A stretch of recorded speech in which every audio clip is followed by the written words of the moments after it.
Hamjambo watazamaji wangu wa BM Daily Politics, ni matumaini yangu mmekuwa na siku njema mahali popote mmekuwa mkinitazama. Karibuni ili niendelee kuelimisha na kuwafahamisha habari ambazo zinaendelea kujiri hapa Afrika Mashariki. Na watazamaji, kuna breaking news ambazo tunazipata siku ya leo kutoka nchi jirani ya Uganda baada ya uchaguzi mkubwa wa mwaka 2026. Bado kuna hali ya wasiwasi ambayo inaendelea kushuhudiwa kule, huku wananchi wakiendelea kupinga upinzani ukiendelea kupinga kuchaguliwa kwa Yoweri Kaguta Museveni. Kwa kifupi namaanisha kwamba watazamaji wangu, kuna fujo na ghasia ambazo zimekuwa zikishuhudiwa kule nchini Uganda baada ya uchaguzi mkubwa. Na kiongozi wa upinzani tunapozungumza sasa hivi, Bobi Wine, bado yupo mafichoni, haijulikani mahali ambapo alipo. Lakini sasa watazamaji wangu, mambo yanazidi kuchemka kwa sababu naye mkuu wa majeshi ambaye ni kijana wake Yoweri Kaguta Museveni, ambaye anajulikana kama General Muhoozi, ameanza kutoa vitisho kwa upinzani. Ameanza kumuonya Bobi Wine na kumwambia kwamba hata wale ambao aliwaua, ambao walikuwa wanapinga uchaguzi wa mwaka 2026, hao ni wachache, kwa sababu kulingana na habari ambazo mkuu wa majeshi Muhoozi amekuwa akizichapisha kwenye mitandao ya kijamii kama vile X, amekuwa akimuonya Bobi Wine na pia kusema ya kwamba wale watu ambao waliuawa kwenye fujo na ghasia za baada ya uchaguzi wa mwaka 2026 kule nchini Uganda ni wachache, na kwa hivyo akipewa nafasi hata anaweza kuangamiza zaidi, ikiwemo kiongozi wa upinzani Bobi Wine. Na ndio unaona watazamaji wangu, Bobi Wine amekuwa tu akitweet, akiandika jumbe kwenye mitandao yake ya kijamii akisema ya kwamba anahofia maisha yake na ya familia yake, kwa sababu bado anazidi kuwindwa na serikali ya Yoweri Kaguta Museveni. Wanajeshi wanazidi kuviringa ile boma lake, wako kule manyumbani kwake, wanazidi kumtafuta. Kwa hivyo kwa kifupi namaanisha kwamba kule nchini Uganda sasa hivi watazamaji wangu, kuna hali ya wasiwasi ambayo inazidi kushuhudiwa, na serikali ya Yoweri Kaguta Museveni watazamaji wangu ni kama imeanza kuingiwa na hofu, hasa baada ya habari ambazo General Muhoozi amekuwa akizichapisha pale kwenye ukurasa wake wa kijamii wa X, akitishia maisha ya kiongozi wa upinzani Bobi Wine pamoja na wenzake ambao wamekuwa wakipinga serikali ya Yoweri Kaguta Museveni. Kabla sijaendelea kufahamisha zaidi watazamaji wangu kuhusiana na habari ambazo tunazipata kuhusiana na Yoweri Kaguta Museveni pamoja na kijana wake, ningependa kukuomba mtazamaji wangu uweze kulike video na pia uweze kusubscribe hapa BM Daily Politics, ndipo kwa kwanza kuzipata habari punde tu ninapozichapisha. Na mtazamaji, kuna mambo ambayo yamekuwa yakitendeka kule nchi jirani ya Uganda, mambo ambayo yamekuwa yakifanyika kinyume na haki za binadamu. Kwa mfano, baada ya fujo na ghasia ambazo zilishuhudiwa kule nchini Uganda, kuna watu kadhaa ambao wamepoteza maisha yao, na kulingana na kiongozi wa upinzani Bobi Wine, anasema ya kwamba zaidi ya watu 100 tunapozungumza sasa hivi wameuawa na serikali ya Yoweri Kaguta Museveni ili kuendelea kuulinda utawala wa Yoweri Kaguta Museveni na kunyamazisha wale viongozi wa upinzani. Na sasa wakati ya mambo kama yanatokea watazamaji wangu, kumbuka ICC, International Criminal Court of Justice, imekuwa ikiangalia kwa kiundani nini ambacho kinaendelea pale nchini Uganda.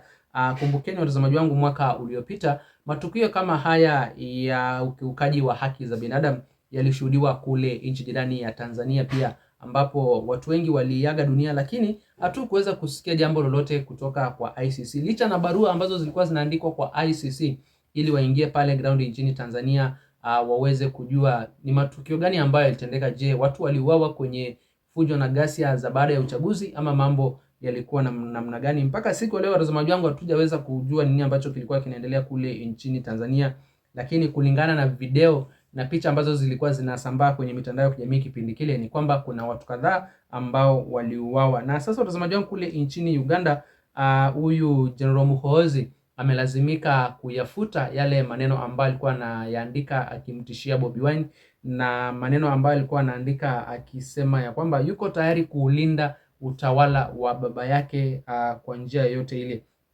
Matamshi kama hayo watazamaji wangu ni kama huyu kijana amekuja kugundua kwamba huenda yakamweka taabani yeye pamoja na baba yake, hasa maneno ya kukiri, kusema ya kwamba tulifaulu kuua watu 22 na tutazidi kuangamiza zaidi. Huo ni ujumbe mzito watazamaji wangu, na ungeweza kumulikwa na mahakama ya kimataifa ya uhalifu ya ICC. Huyu Muhoozi pamoja na babake huenda wangejipata taabani, na kwa hivyo ili kuficha ushahidi kama huu ambao yeye mwenyewe ndio aliuandika, amelazimika kufuta hizo jumbe zote na vitishio ambavyo amekuwa akivifanya kwa kiongozi wa upinzani Bobi Wine. Unajua watazamaji wangu, kiongozi kama mwanajeshi ni kiongozi ambaye anaheshimiwa, kiongozi ambaye stahili kuzungumza maneno mengine kama ya mauaji. Lakini kule nchini Uganda, watazamaji wangu, mambo kama hayo yamekuwa ya kawaida. Bobi Wine hajaanza kutishiwa maisha yake sasa hivi. Mara kwa mara amekuwa akipitia dhuluma, mateso, anakamatwa, anatupiwa tear gas. Lakini sasa mahali imefikia mpaka anaonywa kuhusiana na maisha yake, anaambiwa ajitokeze mara moja chini ya masaa 48, na la sivyo kile ambacho kitamkumba atakijutia. So unaona watazamaji wangu, ni hali ya wasiwasi hasa kwa viongozi wa upinzani ambao mpaka siku leo kuna baadhi yao ambao kuna baadhi yao ambao walitekwa nyara na hawajulikani mahali ambapo walipo, na kuna mwingine ambaye amekamatwa siku leo. Kutokana na habari ambazo tunazipata kutoka kwa Bobi Wine, kiongozi wa upinzani, anasema kwamba kuna mmoja ya naibu wa rais kutoka kwenye upande wa upinzani ambaye amekamatwa siku leo ama ametekwa nyara na haijulikani mahali ambapo alipo. Nataka nikusomea ujumbe mtazamaji wangu kabla sijakuwekea video. Iko hapa ikionyeshana vile ambavyo mambo yanazidi kushuhudiwa kule nchini Uganda baada ya Bobi Wine, baada ya General Muhoozi kusema ya kwamba atakuwa anamchukulia hatua huyu Bobi Wine chini ya masaa 48.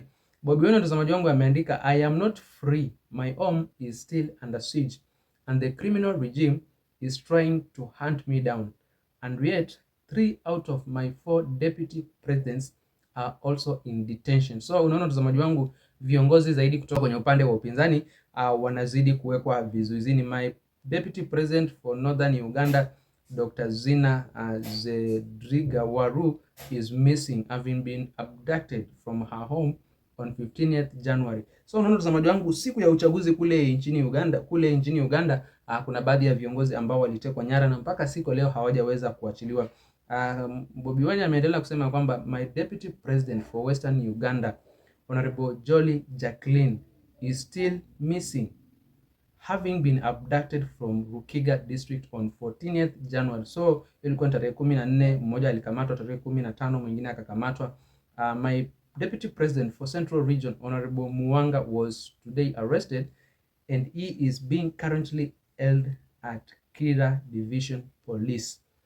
As the persecution intensifies, maybe remain rooted in hope and faith that our struggle, the Uganda struggle, will end in victory. Free Uganda now. So watazamaji wangu, hivyo ndivyo hali ilivyo kule nchini Uganda, na nataka nikupatie fursa kidogo uweze kutazama hii video ya vile ambavyo General Muhoozi alikuwa anamtishia huyu Bobi Wine, na maneno ambayo alikuwa anaandika watazamaji wangu ni maneno ambayo kabisa yakustahili kukaa pale, na endapo yangeendelea kukaa pale basi angejipata taabani, ukizingatia kwamba yale matukio ambayo yanatendeka pale Uganda sasa hivi yanamulikwa sana na ICC na mahakama ya uhalifu ya kimataifa, kwa sababu endapo ukiukaji wa haki za kibinadamu utaendelea kushuhudiwa pale nchini Uganda, basi ICC huenda ikatuma wale maofisa wake wakuje kufanya uchunguzi. Kilio cha Waganda, je, kitaweza kusikika? Na kama hakitasikika mwaka huu, kitasikika mwaka wa 2030 ama ni lini? Hebu sikiza ujumbe mtazamaji wangu, lakini kwanza na kuomba ujiunge nami hapa BM Daily Politics kwa kusubscribe na pia uweze kulike, kushare na comment, ndipo ujumbe ama habari zetu ziweze kuwa recommended kwa watazamaji wengi zaidi. President Museveni's son, Muhoozi Kainerugaba, posted a series of tweets where he threatened to kill Bobi Wine. That's his dad's main challenger, the leader of the opposition party, and Muhoozi is the military chief in Uganda. He's in charge of the army. He called Bobi Wine a baboon. He said that he had killed 22 Nupe terrorists. Nupe is Bobi Wine's party, and he said that 22 killed in 1 week is too low and promised to do better. He even said the first thing he would do is to remove Bobi Wine's balls. He calls him Kabobi. Yes, this is Uganda's military chief and the son of the president. I asked him why he was bragging about killing Ugandans that support the opposition, and then the tweets disappeared. They were deleted. Of course, you cannot remove things from the internet. You can't erase them. So here they are. Na mtazamaji, huyo ni mwanahabari wa CNN ambaye anajulikana kama Larry Madowo. Amekuwa mstari wa mbele watazamaji wangu akiexpose mambo ambayo yamekuwa yakifanyika hapa barani Afrika, na yeye amekuwa akisema ya kwamba yeye hawezi akaripoti Afrika akificha mambo fulani yeye ana report ukweli uliopo, si eti ana report negative things about Africa. Ni vitu ambavyo vinatendeka, na yeye anapenda kusimama na ukweli, anapenda kusimama na haki, anapenda kusimama na viongozi ambao hawatumii nguvu zaidi ili kusalia mamlakani. Kwa hivyo watazamaji wangu, Larry Madowo amesema kwamba John Muhoozi aliweza kudelete hizo tweet ambazo alikuwa ameziandika akimuonya Bobi Wine na hatua ambazo atazichukua dhidi yake, na akimchukua angemfanya nini. Unaona kwamba alisema kwamba angemtoa balls. Sasa unashindwa mambo kama hayo kweli? Ni mambo ya kutweet kweli, ukimtishia mwenzako kumwambia kwamba ukimshika au utamfanyia maneno mabaya. Hiyo inamaanisha kwamba huyu General Muhoozi aliogopa maneno kama hayo huenda yakamtia taabani, kwa sababu Bobi Wine alisema kwamba maisha yake yamo hatarini, na kwa hivyo kama angeamua kuchukua hatua kama hiyo ya kuelekea ICC ama kuandika barua, tayari ushahidi ulikuwa vile ambavyo watu waliuawa kutoka kwa General Muhoozi mwenyewe, na pia vile vitisho ambavyo alikuwa anamtumia jumbe akisema kwamba ajitokeze chini ya masaa 48 ama amtafute mahali ambapo alipo. Na kwa hapo watazamaji wangu, lakini nyinyi sijui mko na maoni gani kuhusiana na uchaguzi wa mwaka 2026 kule nchini Uganda? Je, kweli unaona ni uchaguzi ambao ulikuwa wa haki na usawa? Ushindi wa Yoweri Kaguta Museveni ulikuwa ushindi wa wananchi ama ulikuwa ni ushindi wa kukabidhiwa? Hebu niachie maoni yako hapo kwenye eneo la comment mtazamaji wangu, na pia ningependa uniachie maoni yako pia kuhusiana na vile ambavyo unaona Muhoozi alikuwa anamtishia Bobi Wine, na baada ya kugundua kama mambo huenda yakaharibika akazifuta hizo jumbe zote. Je, kwa maoni yako mtazamaji wangu, unaona ni hatua gani je inastahili kuchukuliwa na ICC? Inastahili kuingilia hili swala la Uganda ama inastahili kusubiri kwanza mpaka ushahidi wa kutosha uweze kupatikana? Na je, ni nani ambaye atajitokeza kushtaki uongozi mbaya pale nchini Uganda kwenye mahakama ya uhalifu ya kimataifa ya ICC? Niache maoni yako hapo kwenye eneo la comment mtazamaji wangu, na kabla sijatamatisha ningependa kukumbusha ujiunge nami hapa BM Daily Politics kwa kusubscribe, na pia uweze kulike, kushare na comment, ndipo ujumbe ama habari zetu ziweze kuwa recommended kwa watazamaji wengi zaidi. Msenda mbali watazamaji, nitakuwa narejea punde na mengi zaidi ya kuwafahamisha.